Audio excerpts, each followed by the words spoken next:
Welcome back. Today, HSBC's Chief Economist Paul Bloxham suggested the RBA could raise interest rates in 2014, blaming rising asset prices as a possible cause, which of course is just code for a housing bubble concern. And the asset that of course is always borrowing is property. And my next guest is Chris Gray of yourempire.com.au, hosts a property program here on this channel on Friday. And Chris is an expert on property. Mate, thanks for joining us. Wonderful, thanks for having me. What's your background? Like you come on Friday nights and tell us everything about property, but where did you get your knowledge from property? So look, my skill's really from doing it myself. So I'm the practical person. So I'm not an economist. I'm not one of these clever boffins, but I can interview the boffins. Okay. So my skill is I can understand numbers, and numbers gives me a different story compared to get a good job, get a good career, pay off your house and all that kind of stuff. Yeah. And so I guess that really is the skill, is getting the boffins information, putting it into day-to-day language, and then physically doing it myself. Okay. So how long have you been doing property? So I've been investing in property since 22, so I'm 42 now, so about 20 years. Yeah. I was an accountant up until 31 and ended up at Deloitte. Managed to escape from Deloitte in the last kind of property boom when I had 6 properties. They love you saying that, but go on. It was great. The accountants do like going over the wall. I mean, then I was had 6 properties. They're going up 100 grand a year, so it's earning 600 grand from capital growth. What year was this? Kind of 2000 to 2003. Okay. Earning 80 grand as an accountant. And I think, well, do I want to be earning 80 grand for working 40 or 50 hours a week, or earning 600 for doing nothing? Yeah.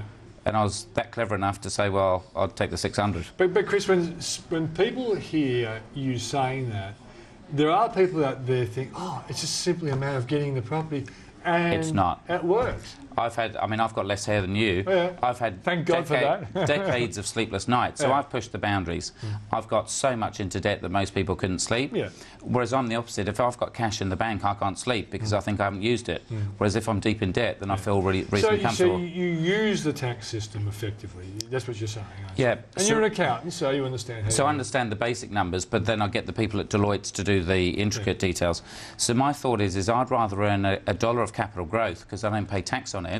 I can refinance the equity out, and effectively I pay 5 or 6% interest rather than 50% tax. And we should make this point that there would have been a critical tipping point in your life when you were gambling, but you get to a stage where a lot of the properties you bought then could even be positive, it could be now not negatively geared, positively geared, and so you've got so much asset behind you. You're not gambling like you were in those early days, is that right? Yeah, and look, technically it is gambling, but I call it's more sophisticated gambling, and I'm taking risks, but they're risks that I understand. Yeah. And so I go and get the best advisors around town because I'm borrowing a lot of money. Yeah. But I've still had the sleepless nights. I've got down to the last $10. But and that's during because GFC, of course, you don't know what's going to happen with interest rates and all that sort of stuff. But again, the GFC, I probably made the most money. So my best result I've got is I bought a property for 1.9 in the GFC, put 600 in, so it cost me 2.5. 3 months later, the bank revalued at 3.5, and it's $1 million in the GFC because no one else was buying. That's right. Whereas now they're all jumping on the bandwagon now, and I'm saying you should have bought 3 or 4 years ago. Yeah, I bought a place 2 weeks after Lehman Brothers failed, which made it very attractive in terms of price. But you know, the general public like to follow the sheep, and it's hard to be contrarian, which is what I think I am, because you've got no support. Yeah, I guess my only concern is, I'm sure you had the same concern, because you've got about 20 properties now, haven't you? I've got about 13 worth about 10 or 11 million. Yeah. So what happens is some people hear this and think, oh, it's just a matter of accumulating the properties. There is a timing aspect to it as well. There's also a clever use of interest rates. Like I remember a guy who I interviewed on my economist program many, many years ago, and it would have been probably around the same time when you were making good money. And he went to a place called Bean Lee, just north of Sanctuary Cove. Wasn't then a popular area. And he said, I bought 10 properties and it cost me $1 million. So the average price was around $100,000. And he said every one of them will be positively geared. It means that, as you know, the rents are outpaid. Now, of course, over the space of like 2003 to now, they're probably $300,000 properties. He's killed them, absolutely killed them. But some people get too much into debt and they ride too much property, and they really can come undone, can't they? Yeah, look, I mean, the gamble I take is I don't go for the rural ones. I go for the blue chips, the Coogis, the Bondis, Kirribillis. The downside of that is they're negative geared. It might cost you 10 to 20 grand a year to hold them. But the positive side is in the GFC, they don't drop in value because there's no supply, there's massive demand, there's plenty of people with cash. There's a real safety net, isn't there? And that's the thing, is it's probably the same for you guys in shares. If you buy a good quality asset, you're never going to get it cheap, but it's always going to be worth that money. Yeah. What about the way you play interest rates? Like when I'm buying an investment property, I love to think it's a time like now where you fix it interest only for as long as I can, if I'm going to hold it for a long time. Have you played interest rates that way? So I've gone the opposite. So when I did that $1 million deal in the GFC, I was paying 10.5 commercial rates, which people say, why would you pay 10.5%? But if you make $1 million, who cares what the interest rate is? Yeah. So I don't actually follow interest rates. Because I think I'm holding property for 30 years, I think it's going to go up to 10 or 12% and it might go down to 2 or 3. And so the time that you're going to buy is probably at higher interest rates, which is what I did. So honestly, I don't really mind because I'm in there for the long term, as long as you've got the buffer and the cash flow to hold it. That's right. And the important thing is, if you get seduced by these property magnates like you, is that you have to be able to service your debt and work out, well, what happens if interest rates go up 3 or 4%? Exactly. So I've got spreadsheets, I know it down to the cent, what I've got to do to break even. But in the GFC, I went to see Angus Rain, who I'm sure you know, and I said to Angus, right, this is my position. And he said, Chris, you've got to beg, borrow, steal, you've got to go and get 3 jobs or even 6 jobs, you've got to hold that property. And the thing I love about property is the forced savings. So I'm never going to save $10 million. No. But if I get into debt and it's good debt against good assets, I can find the money because I just work harder. Okay, so your view on the, well, I call media hype, I don't want to be leading the witness here, about housing bubble. Do you think, A, we're in a housing bubble, or B, a housing bubble is coming, or is this just a housing recovery? So I'll bounce it back, and again, without trying to insult anyone, I think the main people that call housing bubbles are share people, because they're always going to say invest in shares rather than property, or media, which includes both of us because we need a story, something to talk about in the papers, or I think it's quite often the developers that are trying to get house and land and they're trying to get the government to reduce the cost of putting land in. They've all got massive incentives to say it's a property bubble. So again, I'm not the economist, but all the people I speak to is the market hasn't really moved for 10 years. And this is part of the normal cycle, and I think Glenn Stevens even came out in his last speech to say this is a normal cycle. So sure, there's more than one property market. The luxury market's different to the cheap, to the blue chip. But I think in a city, blue chip properties, it's pretty safe. All right, Chris, if people want to know more about you, they go to the website and all of a sudden learn so much about how to be a property genius. So what I did is, you know, everyone talks to you and gives what's all the advice. So I wrote a book called The Effortless Empire, so how to build a property portfolio. Effortless Empire. So you can build an empire effortlessly.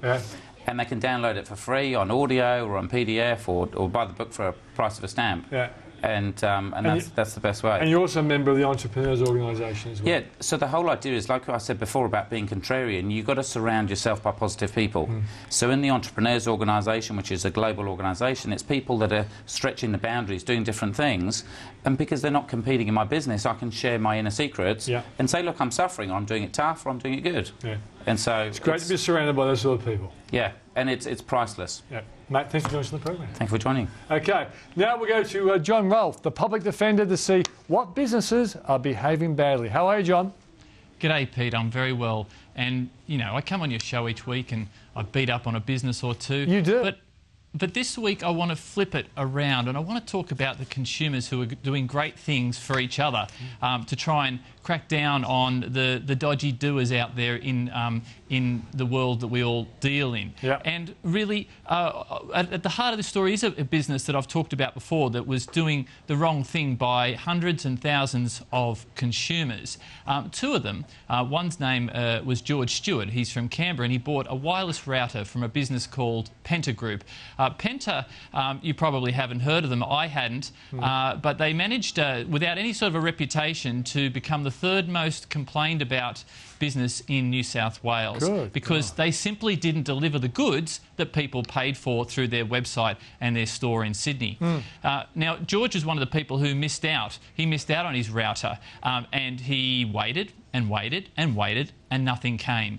And similar story for Michelle Mills, a mother in Cairns who bought a laptop, or at least she thought she was going to get a laptop from Penta. She paid $864. It was for her 13-year-old's birthday. Didn't get it. So she waited and waited. But they didn't just wait, and they didn't just get on an online forum and complain, Pete. They did something about it. They wrote to the company and they said, if you don't deliver my router, if you don't deliver my laptop in a specified period of time, I'm going to go to fair trading authorities and I'm going to get something done about it. They didn't just get their money back when they went to fair trading authorities, they went a step further. They helped fair trading authorities prosecute Penta, and last Friday, Penta was convicted of 2 breaches of the Australian consumer law. And so these are consumers who are going beyond and above and beyond to really reinforce the laws in this country that will stop businesses from behaving badly. And so what was the penalty put on Penta? Well, Penta, I think that the biggest imposition upon them is the actual breaches, Pete. I think if they were to find themselves in court again, then you'd find not just, say, New South Wales Fair Trading, but also the ACCC taking a look at what they're doing. I would like to see the actual financial penalties for breaches of the ACL increase, because these were amounts only in low thousands of dollars. You're talking about $3,000. And for a business that was turning over millions, perhaps that's not such a big imposition. I think it's the threat. They now know that the fair trading authorities are on their back. If there are further breaches, I think they'll go further in higher courts. Well, I guess they wouldn't be all that happy about this conversation we're currently having, mate. So that's another part of the penalty as well. Absolutely. Look, Pete, I love coming on your show and trying to highlight the good and the bad, but I can't take people to court. That's for the fair trading authorities in each state and territory and for the ACCC. But I would love more people to come forward to those authorities when they've had a bad experience and say, hey, I'm willing to help you get something done about this. Too many people just go and have a whinge on Whirlpool or go on a product review and rate a business 1 out of 5. Well, that's fine, because everyone should do their research before they make a purchase, especially through an online merchant. But people can go so much further. That's only part of it. Why not complain, get your refund, offer to be a part of the solution, and then also post your online reviews so other people looking around before they buy, they know what your experience was. And I guess what you're indirectly saying as well, that you're always happy to get information from my viewers who've had bad experiences as well. Absolutely. Look, I want to go in a bat for people. I'm just here to try and educate as many people as possible through people's individual experiences. And yeah, look, some people are reluctant to put their name in the paper when they feel that they've been duped. But every single time, without exception, people feel that they did the right thing by standing up for themselves and helping others after the fact. Without a doubt. And that's why you're on the show each week, mate. Great to talk to you, John. Good to talk to you, Pete. After the break, we'll find out how you can start preparing for retirement. Now,